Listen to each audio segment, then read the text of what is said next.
The White House reacting to these new photos, saying, quote, "This trip, which occurred over a decade ago, is old news. House Republicans already wasted years and millions of taxpayer dollars, proving the president was not in business with his son. It's past time to call it a day." The president's pardon is sweeping, covering not just those charges, but any uncharged crimes between 2014 and 2024.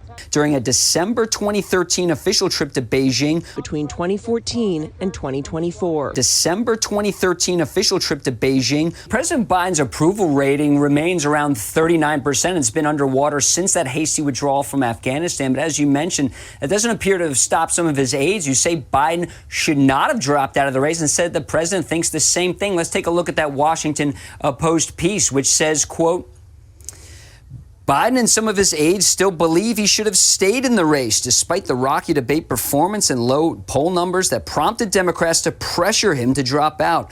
Biden and these aides have told people in recent days that he could have defeated Trump. According to people familiar with their comments who spoke in the condition of anonymity, describe private conversations. Aides say the president has been careful not to place blame on Harris or her campaign."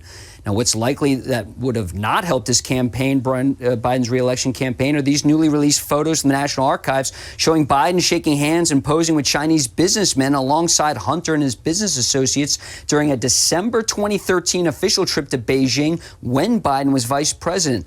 Biden has long denied any involvement in his son's overseas business dealings.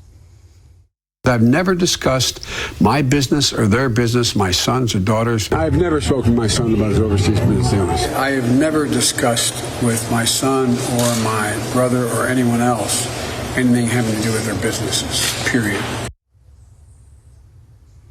Now, many Republicans have long claimed Biden has not been truthful with this matter, including James Comer yesterday on Sunday Morning Futures.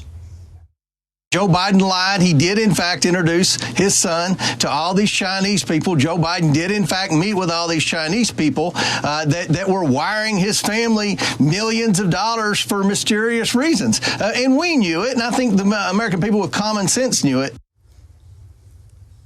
Now, the White House reacting to these new photos, saying, quote, "This trip, which occurred over a decade ago, is old news. House Republicans already wasted years and millions of taxpayer dollars, proving the president was not in business with his son. It's past time to call it a day."